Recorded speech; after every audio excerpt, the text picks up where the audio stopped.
Bismillah.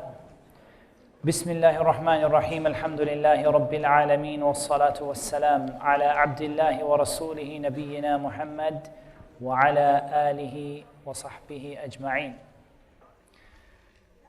So guys, we're on this segment now. We have 3 things to do in this 3rd session before we finish. Number 1, we have to go through the aayaat of Ruqyah. We have to go through the aayaat of Ruqyah, inshallah ta'ala. The second thing we have to do is we have to do a Q&A session. And in the Q&A session, I'm going to give preference to those questions which are of general benefit. Not like I have a problem and this is happening to me, but more like things that are of general benefit for everybody, that everybody is thinking about or everybody is asking about. And then we're going to do the Ruqyah demonstration, inshaAllah ta'ala. So we're going to begin with the ayat of Ruqyah. And I have divided it into a number of categories. The first and the most important of all of these categories are the ayat of Ruqyah that are based in the Sunnah. That is the ayat that the Prophet ﷺ and his companions used to use. The Q&A now, you can drop the questions after when it gets to the Q&A time. Otherwise, there will be people coming to the desk all the time. The Ruqyah that the Prophet ﷺ and his companions used to use. The first one, Bismillahir Rahmanir Rahim, Alhamdulillahi Rabbil Alameen, Ar-Rahmanir Rahim, Maliki Yawmiddin, Iyaka na'budu wa iyaka nasta'een, Ihdina as-sirata al-mustaqim, صراط الذين أنعمت عليهم غير المغضوب عليهم ولا الضالين. Surah Al-Fatiha.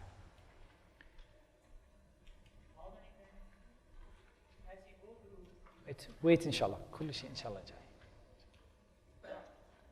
We have mentioned that it is authentically reported in the Sunnah to say something 7 times. We have narrated that it's authentically reported to say it 3 times. Obviously, it's okay to say it once, and any other number as long as you don't aim for it. And you're not aiming for another number. Like, I might just recite and recite and recite and recite and recite and recite. It might end up 20 times, but I'm not aiming for a number. If I'm aiming for a number, I'm going to go with 1 time, 3 times, or 7 times. Because these are the ones which are narrated in the Sunnah. It's very important that you take your time out to do the tafsir of Surah Al-Fatiha. Particularly the tafsir of Iyaka na'budu wa iyaka nasta'een. Sorry, particularly the tafsir of Iyaka na'budu wa iyaka nasta'een. But in general, the whole surah. The meaning of the word Rabb. The hidayah of Allah Azza wa Jal. Ihdina as-sirata al-mustaqim. It's very important you go over the tafsir and the translation of the surah so that your heart is attached to it. The next surah which is mentioned in the Sunnah for Ruqyah is قُلْ يَا أَيُّهَا الْكَافِرُونَ. قُلْ يَا أَيُّهَا الْكَافِرُونَ لَا أَعْبُدُ مَا تَعْبُدُونَ ولا أنتم عابدون ما أعبد ولا أنا عابد ما عبدتم ولا أنتم عابدون ما أعبد لكم دينكم ولي دين. The third, قل هو الله أحد الله الصمد لم يلد ولم يولد ولم يكن له كفوا أحد. Surah Al-Ikhlas. The 4th and 5th, and among the most important of all, قل أعوذ برب الفلق من شر ما خلق ومن شر غاسق إذا وقب ومن شر النفاثات في العقد ومن شر حاسد إذا حسد. قل أعوذ برب الناس مالك الناس إله الناس من شر الوسواس الخناس الذي يوسوس في صدور الناس من الجنة والناس. The next one from the Sunnah is Surah Al-Baqarah. And instead, obviously, we couldn't, in the notes, we couldn't put the whole of Surah Al-Baqarah. So what I did up to here, I just put the first 5 ayahs. ألف لام ميم ذلك الكتاب لا ريب فيه هدى للمتقين الذين يؤمنون بالغيب ويقيمون الصلاة ومما رزقناهم ينفقون والذين يؤمنون بما أنزل إليك وما أنزل من قبلك وبالآخرة هم يوقنون أولئك على هدى من ربهم وأولئك هم المفلحون. That's all I put for space reasons. There's no reason to stop there except, there's no reason to stop here except I just, for ease of not the booklet not being 200 pages, we stop there until the statement of Allah Azza wa Jal, آمن الرسول بما أنزل إليه من ربه والمؤمنون كل آمن بالله وملائكته وكتبه ورسله لا نفرق بين أحد من رسله وقالوا سمعنا وأطعنا غفرانك ربنا وإليك المصير لا يكلف الله نفسا إلا وسعها لها ما كسبت وعليها ما اكتسبت ربنا لا تؤاخذنا إن نسينا أو أخطأنا ربنا ولا تحمل علينا إصرا كما حملته على الذين من قبلنا ربنا ولا تحملنا ما لا طاقة لنا به واعف عنا واغفر لنا وارحمنا أنت مولانا فانصرنا على القوم الكافرين. Surah Al-Baqarah. Up to there is the end of what I know. You might find other ahadith, but what I know as being the ayat that the Prophet ﷺ read or that were read with his approval by the Sahaba for Ruqyah. The next category we go to, so we always give this first category precedence. We always put it first. We always do it most. We always fill our time with it more than anything else. And the best thing is it's easy because these are surahs that you all know, the small Ikhlas, Al-Falaq, Al-Nas, Al-Fatiha. So this should be the lion's share of your Ruqyah. Then you go to the ayat of Ruqyah, which the scholars have advised. These don't have hadith for them, but the scholars advise them, or many scholars who are experts in Ruqyah of the past and the present advise them. We put Ayatul Kursi here. The reason I put Ayatul Kursi is actually Ayatul Kursi is part of Surah Al-Baqarah, so it can go in the first section. But specifying Ayatul Kursi for Ruqyah is something that was advised by the scholars. And that is very clear. The evidence from the Sunnah for that is very clear. That is the greatest ayah in the book of Allah Azza wa Jal. Allahu la ilaha illa huwa al-hayyul qayyum.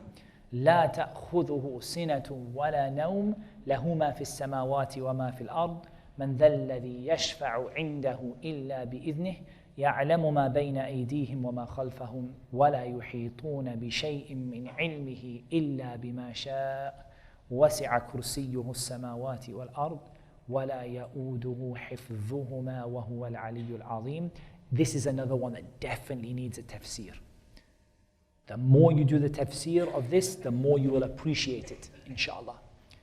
Shaykhna Shaykh Abdul Razzaq al-Abbad, hafidhahullah ta'ala, he explained Ayatul Kursi, and it's a huge number of tapes, like over 20 tapes, in which he explains only the meaning of Ayatul Kursi.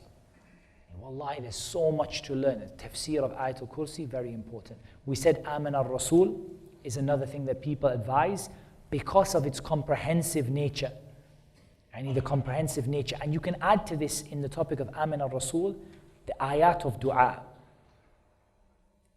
Ayat of dua. The ayat, that could be a separate category. The ayat which contain dua. فانصرنا على القوم الكافرين واعف عنا واغفر لنا وارحمنا. The ayat which contain dua. Many of the scholars advise the end of Surah Al-Hashr. يا أيها الذين آمنوا اتقوا الله ولتنظر نفس ما قدمت لغد واتقوا الله إن الله خبير بما تعملون ولا تكونوا كالذين نسوا الله فأنساهم أنفسهم أولئك هم الفاسقون لا يستوي أصحاب النار وأصحاب الجنة أصحاب الجنة هم الفائزون لو أنزلنا هذا القرآن على جبل لرأيته خاشعا متصدعا من خشية الله وتلك الأمثال نضربها للناس لعلهم يتفكرون هو الله الذي لا إله إلا هو عالم الغيب والشهادة هو الرحمن الرحيم هو الله الذي لا إله إلا هو الملك القدوس السلام المؤمن المهيمن العزيز الجبار المتكبر سبحان الله عما يشركون هو الله الخالق البارئ المصور له الأسماء الحسنى يسبح له ما في السماوات والأرض وهو العزيز الحكيم. This has so many benefits in it. Telling you about Allah, getting you near to Allah, reminding you the power of the Qur'an. This is why the scholars recommend it. But it's not mentioned in the Sunnah. So these are things you don't have to do. These are just things that's examples of some of the ayat that the scholars recommend. And the last one is just an example. Actually, there are 6 of these. There are 6 of these. There are 6 ayat in the Qur'an that mention the word sakina. There are 6 ayat in the Qur'an that mention the word sakina. For example, إذ جعل الذين كفروا في قلوبهم الحمية حمية الجاهلية فأنزل الله سكينته على رسوله وعلى المؤمنين وألزمهم كلمة التقوى وكانوا أحق بها وأهلها وكان الله بكل شيء عليما. This is one of the ayat that mention the word sakina, which is tranquility and calmness. Some of the scholars recommend reading these for calm, and when the patient is distressed, when people are having panic attacks. There's no evidence from the Sunnah, but it's a recommendation some of the scholars have made. The third category we have, if you count dua, it's the 4th category that we have. And if you count ayat of dua, so the first one would be ayat of Ruqyah from the Sunnah. And the second one was examples of ayat of Ruqyah which the scholars advised. There was too many to put, but I just put some of the most famous ones. And the third one, we can say, if we wanted to add a third one, the ayat of dua. The ayat which contain you making dua to Allah subhanahu wa ta'ala. The 4th, ayat of Ruqyah specific to the type of affliction. Again, there is no evidence for these in the Sunnah. There is no evidence the Prophet ﷺ used to read some ayat for sihr, and some ayat for jinn, and some ayat for ayn. But there is also no harm in it, because it comes under the Prophet ﷺ permitted ruqyah, whatever was not shirk. So don't put it to be as a sunnah, which is what a lot of people do. And they start saying, if I don't read the ayat of sihr, how will the person be cured from magic? La wallah, it's not like that. If you read Surah Al-Fatiha, it would be enough. But if you wish to read the ayat specific to particular types of affliction, we've started with magic. This first category here is magic. وَاتَّبَعُوا مَا تَتْلُو الشَّيَاطِينُ عَلَى مُلْكِ سُلَيْمَانَ وَمَا كَفَرَ سُلَيْمَانُ وَلَكِنَّ الشَّيَاطِينَ كَفَرُوا يُعَلِّمُونَ النَّاسَ السِّحْرَ وَمَا أُنزِلَ عَلَى الْمَلَكَيْنِ بِبَابِلَ هَارُوتَ وَمَارُوتَ وَمَا يُعَلِّمَانِ مِنْ أَحَدٍ حَتَّى يَقُولَا إِنَّمَا نَحْنُ فِتْنَةٌ فَلَا تَكْفُرْ فَيَتَعَلَّمُونَ مِنْهُمَا مَا يُفَرِّقُونَ بِهِ بَيْنَ الْمَرْءِ وَزَوْجِهِ وَمَا هُمْ بِضَارِّينَ بِهِ مِنْ أَحَدٍ إِلَّا بِإِذْنِ اللَّهِ ويتعلمون ما يضرهم ولا ينفعهم ولقد علموا لمن اشتراه ما له في الآخرة من خلاق ولبئس ما شروا به أنفسهم لو كانوا يعلمون. Ayah number 102 from Surah Al-Baqarah. The ayah numbers are there. They're there in Arabic, but they're there for you, inshallah. So this is an ayah about the magic that was done at the time of Sulaiman, which the jinn and the shaitan did, and they blamed it on Sulaiman. And the ayah tells us that magic is kufr, and it tells us that there is no such thing as white magic, and it tells us that magic is real, and the effect of the magic is real, and it tells us that it only afflicts by the permission of Allah Azza wa Jal, and so on. And so there are many benefits in the ayah. I've done a tafsir of this ayah in previous workshops. So in previous workshops, I've done a tafsir of this ayah. It's also good to get a tafsir of the ayah. Another ayah relating to sihr in Surah Yunus, ayah 80 to 82. فَلَمَّا جَاءَ السَّحَرَةُ قَالَ لَهُم مُوسَى أَلْقُوا مَا أَنْتُم مُلْقُونَ فَلَمَّا أَلْقَوْا قَالَ مُوسَى مَا جِئْتُمْ بِهِ السِّحْرِ إِنَّ اللَّهَ سَيُبْطِلُ. Indeed, Allah will destroy it. Allah will destroy it. Allah will destroy it. إِنَّ اللَّهَ لَا يُصْلِحُ عَمَلَ الْمُفْسِدِينَ وَيُحِقُّ اللَّهُ الْحَقَّ بِكَلِمَاتِهِ وَلَوْ كَرِهَ الْمُجْرِمُونَ. And Allah will make the truth come out with His words. Sometimes we repeat those lines. Not always, but it's not, you don't have to repeat it, but sometimes you get, إِنَّ اللَّهَ سَيُبْطِلُ. Allah will destroy it. And you recite, إِنَّ اللَّهَ سَيُبْطِلُ, إِنَّ اللَّهَ سَيُبْطِلُ. Like, because you feel like Allah will destroy it, and you're just reminding yourself. There's no harm in repeating some of the parts of the ayah. وَيُحِقُّ اللَّهُ الْحَقَّ بِكَلِمَاتِهِ. Allah will make the truth come from His words. And the ayah in Surah Taha 65 to 70. وقالوا يا موسى إما أن تلقي وإما أن نكون أول من ألقى قال بل ألقوا فإذا حبالهم وعصيهم يخيل إليه من سحرهم أنها تسعى فأوجس في نفسه خيفة موسى قلنا لا تخف إنك أنت الأعلى وألق ما في يمينك تلقف ما صنعوا إنما صنعوا كيد ساحر ولا يفلح الساحر حيث أتى فألقي السحرة سجدا قالوا آمنا برب هارون وموسى. This tells the story of when Musa was told to throw the staff against the magicians, and they threw it, and their ropes and their sticks became in the people's eyes. Then people got magic in their eyes, and it became as though they were snakes that were moving. And Musa felt fear. And sometimes we repeat this part, قُلْنَا لَا تَخَفْ إِنَّكَ أَنْتَ الْأَعْلَى. Don't be scared, you're going to be the one who's going to be victorious. وَأَلْقِ مَا فِي يَمِينِكَ تَلْقَفْ مَا صَنَعُوا. Throw what is in your right hand and it will destroy what they have done. إِنَّمَا صَنَعُوا كَيْدُ سَاحِرٍ. They only did the plot of a magician. وَلَا يُفْلِحُ السَّاحِرُ حَيْثُ أَتَى. And the magician will never be successful wherever they were. فَأُلْقِيَ السَّحَرَةُ سُجَّدًا. The magicians fell down in prostration. قَالُوا آمَنَّا بِرَبِّ هَارُونَ وَمُوسَى. They said, we believe in the Lord of Harun and Musa. These are just examples of ayat relating to sihr in the Qur'an. Do you have to read them? No, you can suffice yourself with Al-Fatiha and the Mu'awwidhat, no problem, and Al-Baqarah. But if you wish to read them for added impact, these are the ayat which are on the topic of sihr in the Qur'an.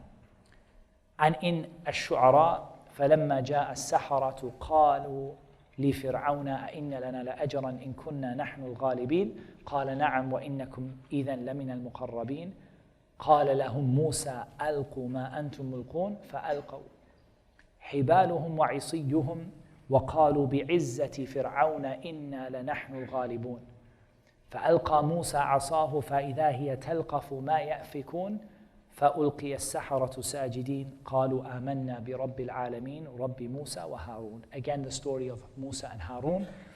And when they said, by the honor, by the power of Fir'aun, we're going to win. And then Musa threw what he threw, and it destroyed what they imagined.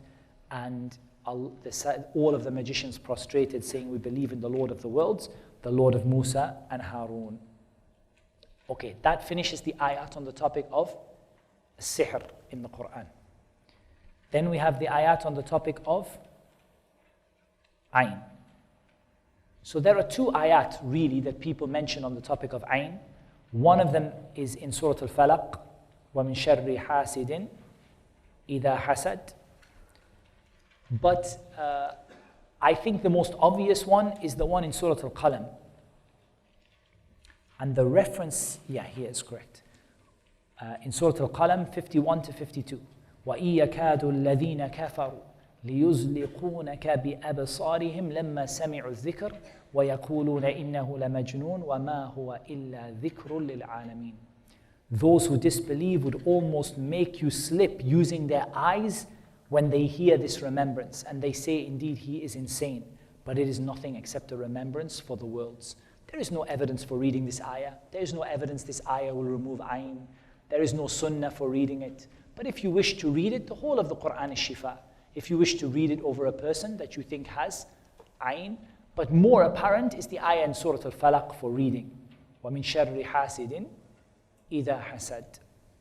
As for the idea that if the patient has ayn and you read this, they're going to start twitching, or something's going to happen to their eyes, or none of this has any asl, none of it has any dalil. It might be an indication for you, so this is a bit subtle. It might be a qarina, an indicator for you, but it's not a proof. The fact that when you read the ayah of ayn, the person started going like this, it's not a proof. Or they started yawning, or something started happening, it's not a proof. It's maybe an indication, but it's not a proof. Don't use it as a proof. Don't be from the people who speak about Allah without knowledge. Then we come to topic number 3, which is the topic of the jinn.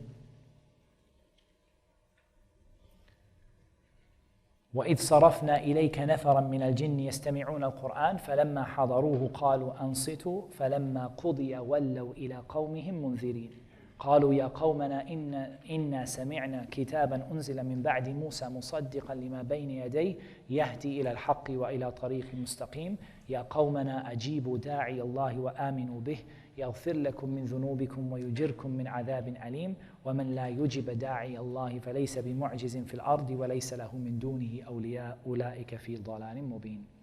In Surah Al-Ahqaf 29 to 32, the story of the jinn who heard the Qur'an. And this is good for da'wah to the jinn. This ayah is very good for da'wah to the jinn because it really explains to them what they're supposed to do. Ya qawmana, O my people, we heard a book revealed after Musa, giving truth to what came before it, guiding to the truth and to the right path. O my people, accept the call of the one who is calling to Allah and believe in Him. Your sins will be forgiven and you will be saved from a painful punishment. And whoever does not believe or does not answer the caller of Allah, he will not be able to escape Allah on the earth, and he has no helper besides Him. They are in manifest error. It's a very, very nice, succinct ayah for giving that message to the jinn. If the jinn appear and start to give you, some trouble or start to say things, then it's good. This is one of the ayat that is really beneficial for giving them da'wah. And no doubt Surah Al-Jinn, قُلْ أُوحِيَ إِلَيَّ أَنَّهُ اسْتَمَعَ نَفَرٌ مِنَ الْجِنِّ فَقَالُوا إِنَّا سَمِعْنَا قُرْآنًا عَجَبًا, until the end of the surah. وَأَحْصَى كُلَّ شَيْءٍ عَدَدًا لِيَعْلَمَ أَنْ قَدْ أَبْلَغُوا رِسَالَاتِ رَبِّهِمْ وَأَحَاطَ بِمَا لَدَيْهِمْ وَأَحْصَى كُلَّ شَيْءٍ عَدَدًا. Surah Al-Jinn. Again, I don't know of any evidence that Surah Al-Jinn was read by the companions for people who had jinn issues, nothing like that. But it might also help you in da'wah to the jinn if they are coming out and giving you a hard time or something like that. It would be good to give that. It's a good explanation of the jinn and an explanation of what they should do and what they shouldn't do. And it has a promise of paradise and a promise of punishment for them if they don't listen. So it's, again, something you might read over somebody who has jinn possession to encourage the jinn to leave. And the last category here we have is sickness.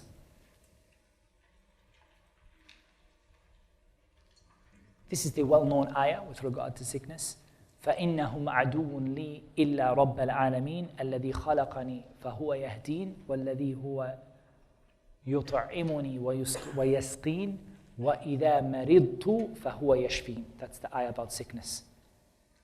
وَالَّذِي يُمِيتُنِي ثُمَّ يُحْيِينَ وَالَّذِي أَطْمَعُ أَنْ يَغْفِرَ لِي خَطِيئَتِي يَوْمَ الدِّينِ رَبِّ هَبَ لِي حُكْمًا وَأَلْحِقْنِي بِالصَّالِحِينَ. That's also a dua. The last ayah. So in Surah Al-Shu'ara 77 to 83, they are my enemies except for the Lord of the worlds, the one who created me and guides me, the one who feeds me and gives me drink, and the one who when I am sick makes me better.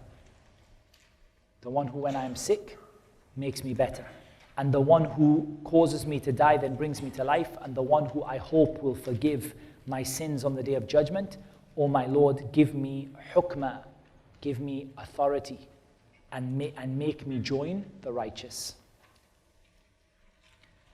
The next category, which number of category on to? 6 now? Those were subcategories. For here, Ruqyah specific 4. So this is number 5. The ayat of warnings and punishments. Some of the scholars recommend reading the ayat of warnings and punishments to scare the jinn and make them want to listen. Again, there is no specific sunnah for this, but it is something that you can do, and it is quite beneficial. I have found in experience that like when you have a jinni and they're listening to these ayat of the punishment of Allah and the Qur'an is being recited over them, it can be quite emphatic, the effect on them, that they want to start leaving and they feel the need. So this is another category of ayat. I gave one example because there are so many examples. But one example is As-Safat, Surah As-Safat, and I gave it from ayah number 1 until ayah number 73. Because it contains a lot about the jinn, it contains the punishment, the tree of Zaqum, the hellfire. You know, it's quite an emphatic surah, and it has a link to the jinn in the beginning.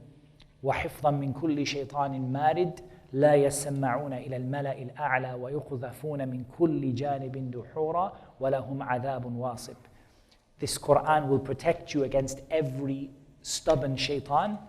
They are not able to listen to the angels, and they are struck with bright stars from every angle, and they will have a painful they will have a serious punishment. So this is these kind of ayat can also have an effect. Again, I would not make them the majority of my ruqyah, but sometimes we read them if we feel that the jinn needs takhweef, we want to make the jinn scared, just like a human being. What's the dalil? Same as a human being.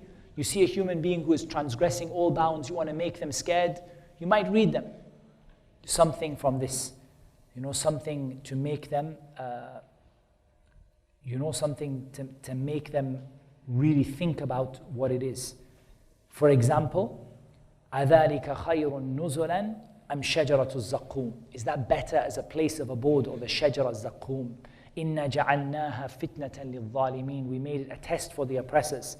إِنَّهَا شَجَرَةٌ تَخْرُجُ فِي أَصْلِ الْجَحِيمِ. It's a tree that comes from the heart of the core of the hellfire. طَلْعُهَا كَأَنَّهُ رُؤُوسُ الشَّيَاطِينِ. Its fruits come like the heads of devils. فَإِنَّهُمْ لَآكِلُونَ مِنْهَا فَمَالِئُونَ مِنْهَا الْبُطُونَ. They will certainly eat from it and fill up their stomachs.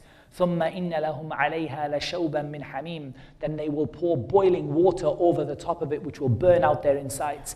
ثُمَّ إِنَّ مَرْجِعَهُمْ لَإِلَى الْجَحِيمِ. Then they will be sent to hellfire. إِنَّهُمْ أَلْفَوْا آبَاءَهُمْ ضَالِّينَ. They found their fathers to be misguided. فَهُمْ عَلَى آثَارِهِمْ يُهْرَعُونَ. When they are following their footsteps. So this is an ayah that when you hear it, you feel scared. So even, this can also work with the men or the jinn. It's not a different, it's just a point of ordering the good and forbidding the evil. You might recite something which puts a big fear into the shaitan. The shaitan gets very scared. So this is part of ordering the good and forbidding the evil. And the sixth one, which I always put in there, is the ayat which touch and remind the heart of the raqi. Wallahi, sometimes this is totally up to you. But sometimes I recite an ayah, not because it's an ayah of ruqyah. It's got no connection to sihr, no connection to jinn, no connection to evil eye, no connection to getting better or cured. It's not something the Sahaba read, but wallahi, it's just something that gets me focused and touches my heart. So 2 examples I gave you. The ayah in Surah Yunus 107, وَإِيَمْسَسْكَ اللَّهُ بِضُرٍّ فَلَا كَاشِفَ لَهُ إِلَّا هُ وَإِيُرِدَكَ بِخَيْرٍ فَلَا رَادَّ لِفَضْلِهِ يُصِيبُ بِهِ مَن يَشَاءُ مِنْ عِبَادِهِ وَهُوَ الْغَفُورُ الرَّحِيمُ. If Allah touches you with harm, nobody will ever take that harm away from you except Him. And if He wants good for you, there is nobody that can ever repel the virtue, the grace that He wants for you. He touches with it whoever He wants from His slaves, and He is Al-Ghafoor Ar-Rahim. This is just something I recite. I never saw any of the scholars recommend it, but it's generally from the Qur'an, permissible to recite, and it reminds me that I'm not having any effect on the person. That this is purely the grace of Allah Azza wa Jal. If the harm comes, nobody can remove it but Allah. If good comes, that is nothing but the grace of Allah subhanahu wa ta'ala. And sometimes I would also recite, إِنَّمَا ذَلِكُمُ الشَّيْطَانُ يُخَوِّفُ أَوْلِيَاءَ فَلَا تَخَافُوهُمْ وَخَافُونِي إِن كُنتُم مُؤْمِنِينَ. This is only the shaitan who makes you scared of his allies. Don't be scared of them, but be scared of me. If I feel myself getting scared, because getting scared is natural circumstance of human beings, right? It's very natural that we get scared. We are human beings at the end of the day. It's natural that we should get scared. So sometimes when you get scared, I would recite the ayah to remind myself that I'm supposed to be scared of Allah subhanahu wa ta'ala, and to encourage me not to be scared of the shaitan and the friends of the shaitan. Please keep your notebooks open even though you have reached the end, because you will find answers in the Q&A inshallah that I hope you will find to be beneficial for everybody. My most attention is going to be given to the questions which are beneficial for everyone. Now, before I continue, I had some questions from the sisters earlier. There were 2 or 3 sisters. I said to them, please ask this question for everybody. So could they remember what it was? Could they remind me, inshallah? Okay, yes, sister.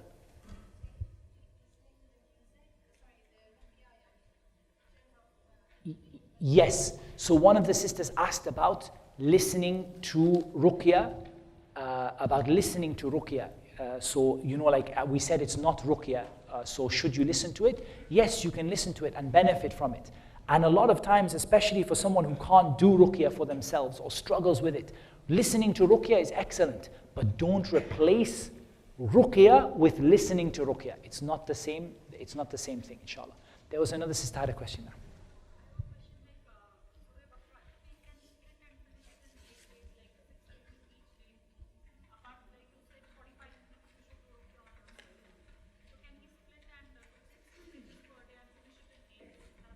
Yes, you can split Surah Al-Baqarah however you wish, but it's better you read it in one go. When you read it in one go, you feel more effect from it. But if you can't, you can split it. And remember, the 45 minutes is just a guide. If you want to do an hour and a half, Bismillah, like I'm just giving you a rough guide. But don't please miss Surah Al-Fatiha, and don't please miss Ayat Al-Kursi, and don't please miss the Mu'awwidhat, yani. But yes, you can split Surah Al-Baqarah up to start with, inshallah ta'ala. I was wondering, there's a couple of sisters, I said to them, please ask this question later. They already asked me, and I said, please ask later. Yes, at the back. We have a mic at the sisters area, if the sisters can be on the mic. I just wanted those ones that I said to them, please ask later. Otherwise, I will go with everyone's questions, inshallah. Excellent. Ruqyah as a preemptive measure. Very important. I don't believe that we have any evidence for Ruqyah as a preemptive measure. As a preemptive measure, we have our adhkar in the morning and the evening. We have generally reciting the Qur'an, doing good deeds, taqwa, right belief, following the Sunnah. These are all protective measures. But doing actual Ruqyah as a protective measure, I would not advise. But as a test, no problem. I think something might be wrong with me. Let me do Ruqyah for a while, no issues. But not as I want to do Ruqyah to stop something happening to me. I don't know of any evidence for this from the Sunnah. Did we have anyone else that I told them and I said to them, please ask the question? Yes, sister. When you have children who might be seeing jinn, yeah. might be seeing dark figures or faces that are scaring them at night time, but then it goes away after Ramadan and things like that. What is that, and how and why have they come to those children who are praying? Okay. So the issue of the children that see some of these things. Some children who may have other disorders, like you've got ADHD, sensory processing disorder, conditions where children are affected, could they also be gym sessions as well? Okay. Yes, so the first part of the question is regarding the children who sometimes see something from among the jinn. We don't know why this happens, and it doesn't happen to every child. It may be that some children are susceptible to it. It may be that some children were previously afflicted, or their parents have an affliction, and that is why they are suffering some of the effects of that. And it may be something that Allah Azza wa Jal only knows, that we don't have a proof for. But one of the things that we do advise, I have an article on Ruqyah for children. Be very gentle when you do Ruqyah for children. Don't scare them, don't hit them, don't push them, don't shout at them. Don't be screaming, "Ukhraj ya adu Allah." And he like, leave enemy of Allah. And he like, don't scare them. Recite gently, and inshallah the problem will go away. We think it's most likely that they probably had an affliction when they were younger, or their parents had one, and it kind of transferred some degree of sensitivity. And from my experience, I find a lot of sensitivity. Like I find that I'm quite sensitive to jinn issues. Like in other words, when people have them and they come near, I get like some, right now I get pain right here, and I get pains in my arms and things like that come when you talk about this kind of thing. So it can be like a sensitivity from being exposed to it over a period of time. And it can be just that some people, that is how Allah Azza wa Jal made a certain thing that we can't understand, that they just have a certain of these things come to them. But it is possible to get rid of it. With regard to children's behavioral disorders, Ruqyah is definitely indicated, but not all of them come from the jinn and the shaitan. Some of them might, some of them might not. All medical disorders, we say, they could come, ADHD is a real medical disorder. But could it be caused by the jinn? Possibly. Does it always have to be caused by the jinn? No. So it's one thing we would treat with Ruqyah, we would treat with psychiatric interventions, and then we would see where we are finding the most benefit and try to enhance that and try to calm that. But definitely the aayaat of sakina, calming down the child, inshallah, and it could be a big help in those cases. I'm going to go through some of the paper questions, don't worry. I'm going to try and get through as many questions as I possibly can. I'll come to the mic, let me just zoom through these. I'm going to go super quick. The same one I just spoke about? Yes, okay.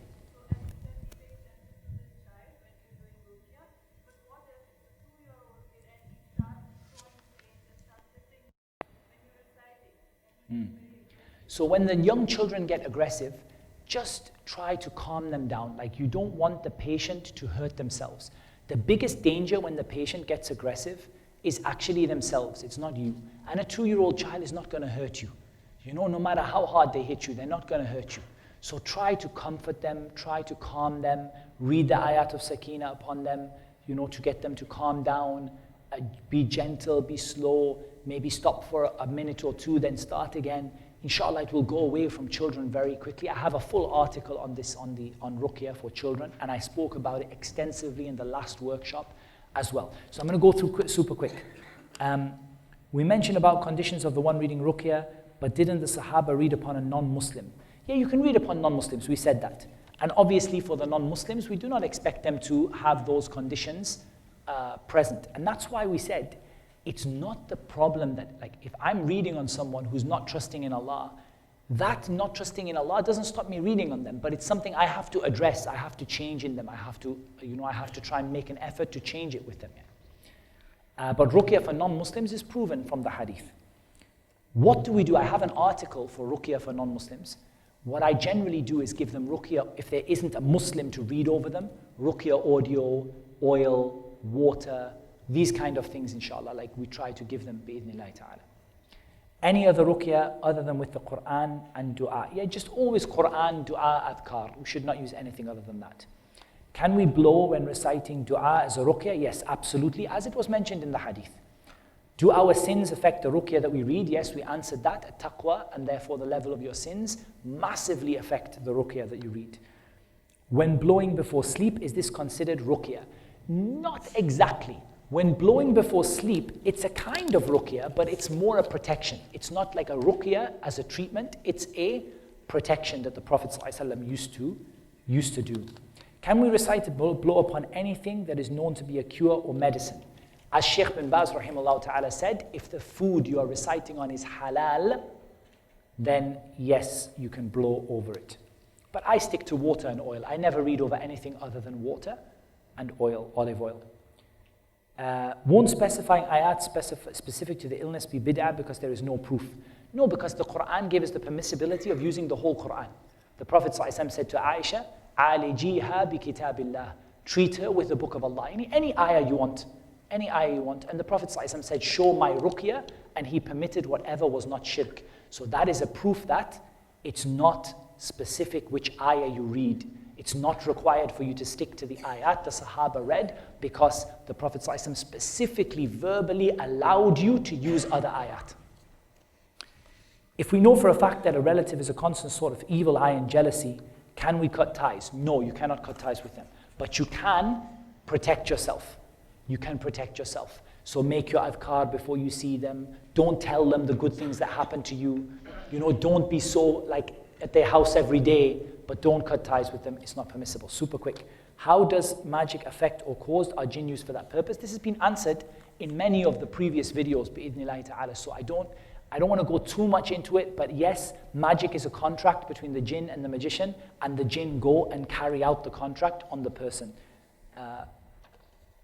If the jinn don't understand Arabic or non-Arabic speaking, can we read a translation of the ayah? Yes, absolutely. But read the ayah first in Arabic, like you would with any non-Muslim. Read the ayah first in Arabic, and then give them the translation. By all means, you sometimes need to speak to the jinn in other languages, for sure. When we discussed the narration by Abu Sa'id al-Khudri, you mentioned there is nothing wrong with performing ruqyah on a non-Muslim. We discussed belief in Allah. Is it permissible to perform ruqyah on non-Muslims? Yes, no doubt. No doubt whatsoever, it is permissible to perform ruqyah on non-Muslims. The Prophet ﷺ specifically allowed it. However, of course, we don't expect a non-Muslim to benefit the way the Muslim does, and we don't expect a non-Muslim to have all of those attributes present. But at the end of the day, we are still going to give them da'wah at the end. And I always say to every non-Muslim that I recite upon, I'm going to do my best for you, but ultimately the best thing you can do is to become Muslim. But I also don't tell them that becoming Muslim is a guaranteed cure. I don't say to them, if you become Muslim, you'll be cured. Because there is no evidence specific to that. Will the ruqyah have the same effect if the raqi doesn't understand the meaning of the verses? No doubt, the more you understand, the better your ruqyah is going to be. This is why we talked about these sifat. To make your ruqyah more powerful, you need to have more attributes of the good raqi and more attributes of the good patient. And one of those is understanding, knowledge, understanding the Qur'an. It will make your ruqyah more effective, but you can still do ruqyah without it. And Allah knows best. The different du'as on page 20, the one the angel Jibreel, can we change the wording from second person to first? Yes, absolutely. In terms of doing that, it's a little difficult for me to give examples in all of them because it will take a long time. But you can ask an Arabic speaker. The question I think a lot of Arabic speakers asked is, can you say, Bismillahi arqini, I recite on myself? I think it's better to say arqi nafsi, but that's just my Arabic knowledge. I'm not a native speaker, so at the end of the day, I might be wrong about that. I think in my limited knowledge of Arabic that it sounds better to say Bismillahi arqi nafsi, yani I'm reading on myself. But if you as an Arabic speaker think that Bismillahi arqini sounds okay, that's, yani, you know better than me about that. Can we do ruqyah on ourselves using verses of the Qur'an and other du'as on a daily basis, even though we aren't suffering? We've mentioned that. We've said no, it should be protection only, like blowing over yourself, reading after the salah, before you go to sleep. Ruqyah is specific for when you're sick. Can the morning and evening adhkar be used as this purpose, i.e. for a ruqyah? Some of them, yes. Like the ones that are appropriate, like not like so much like I open this day and everything belongs to Allah, but more like Bismillahi alladhi la yadurru ma'asmihi shay'un fil ardi wa la fis sama wa huwa as-sami'ul alim. You can use this as a ruqyah, because isn't it from the general permissibility of ruqyah? The Prophet ﷺ said whatever didn't contain shirk and it has a good meaning, it's connected to the names of Allah, it's with clear speech, so we can use it as a ruqyah. And I often use Bismillahi alladhi لا يضر مع اسمه شيء في الأرض ولا في السماء وهو السميع العليم. Preemptive ruqyah I've covered. Ruqyah over objects people may be jealous of. I spoke to Sheikh Adil Muqbil about this and he said, no, you do ruqyah upon the owner, not upon the object. This is what the Sheikh said. So I'm just transmitting his answer. Does asking travelers or to remember us in our dua remove us from the 70,000? No, it doesn't remove you, inshallah. But generally, your focus should be making dua for yourself. If sometimes you come across a situation where you think someone's dua will be accepted, and the dua is it's a general benefit for everyone, there is no harm. Sometimes the Sahaba used to ask the Prophet ﷺ for dua, but it's not like, just don't get that habit. Don't be a person who's always like, oh, make dua for me. Remember me in your dua is, it's no big deal. But try not to get into that habit of asking for things what you can. Issues in business. How do we do ruqyah? We mentioned those in the last workshop, which is online. And you can get the full details there. And in the video of Simple Self Ruqyah, I've also mentioned in Simple Self Ruqyah, I also mentioned the issue of business. But to give you a summary, what do you need to do? Very quickly, I'm going to give you a very quick summary. You need to do regular Ruqyah, okay? Regular Ruqyah. And you also need to do the means for increasing your rizq. The Sunnah gives you specific means for increasing your rizq. I don't know if we have the DVD here, but it's one of my favorite DVDs by Sheikh Dhafar Hassan, Hafidhahullah Ta'ala, on increasing your rizq.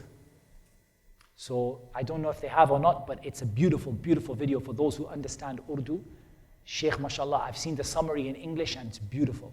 The Sheikh goes through the ways that you can increase your rizq and what causes your rizq to be blocked and what causes your rizq to increase. So you should also do that as well as treating with ruqyah. Same thing with marital issues. Whatever the Sunnah recommends to bring peace between the husband and wife, plus ruqyah, this is also beneficial. Is it possible for a raqi to know conclusively how many jinn are affecting a person or if a person is afflicted with sihr? As for how many jinn, I don't know of any way he can know that conclusively, except if he has a jinn that is telling him, or he might not know that. He might be like, he might have some affliction, and the answer just comes into his head, but he doesn't know that he has it's a shaitan that is whispering to him. As for knowing for a person being afflicted by sihr, this is an important point. And I usually say that this is a matter of building a case. You might want to write that down as a little benefit for people, because one of the sisters asked the question, how can I know what it is? Build a case. What I mean by build a case is you don't get an answer like that. You build evidence, like as if you are building a case against a criminal. Who was there at this time? Which witnesses saw him? What evidence is there? Physical evidence, DNA evidence. Like, you will bring all the evidence together, you put it in a file, and then finally you will prosecute the criminal based on the evidence. This is how it is to develop whether someone has sihr or not. So he comes to you and says, me and my wife don't get on. I'm thinking, possibly, evil eye, could be that their marriage got broke, could be sihr, could be natural, of course.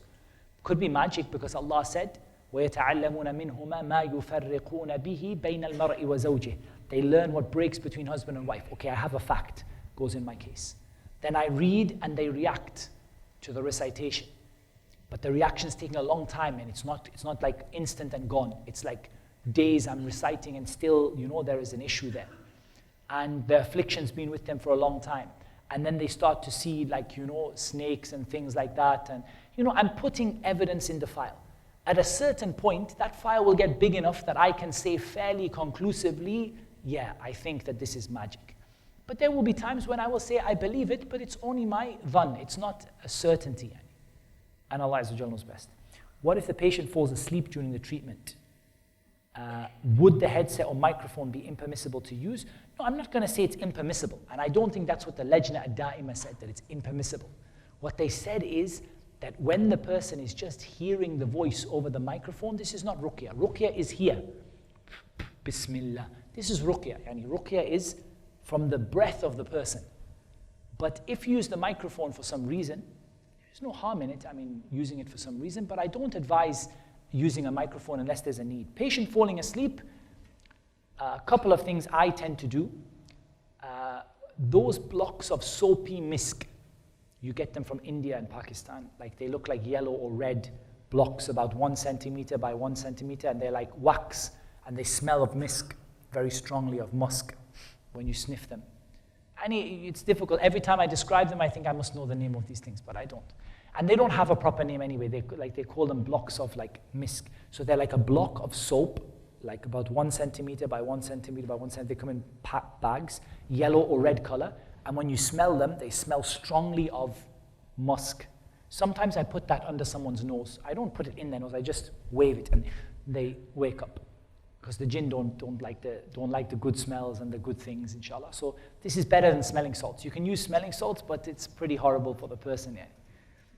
You can use the smelling salts that make the person wake up, or you can just gently tap them. If I sought ruqyah by asking for help, but I did not receive it, Am I still able to be among the 70,000? Of course, anyone is able to be among them, inshallah. And it's not like you sought ruqyah, maybe it was wajib for you to seek ruqyah. So don't worry about it, but just try to develop this issue of not depending on other people as much as you can. What do you do to protect yourself before you start the session? I'm a bit scared about that question. Asallahu an yahfadhani wa iyyakum. Generally what I do is the same as I do every day. And wallahi, there's a lot of taqseer, there's a lot of deficiency in that, wallahi. But just whatever what person can do, you protect yourself with your belief, with the sunnah, with taqwa as much as you can, with doing as many good deeds as you can, with praying fajr in the jama'ah, with doing the adhkar of the morning and the adhkar after asr, trying to do as many after the salah as possible. And wallahi, I do not see anything except that I am deficient in this. But what a person can do, they do, and Allah is al-Jabbar, who makes up for our shortcomings. How do you know the jinn is talking to you? I think that's fairly obvious. I'm not the question. The question, mashallah, is very good.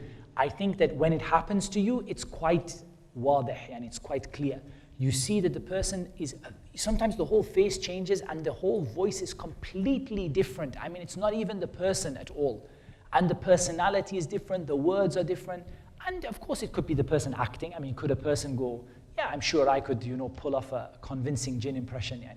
But at the end of the day, generally you see the person's behavior changes, voice changes, the words they use are very different. And when they start saying things like, I'm going to kill you, you get the idea that it's not the miskeen person who said, please can you do ruqyah for me for 5 minutes because I've been feeling sick.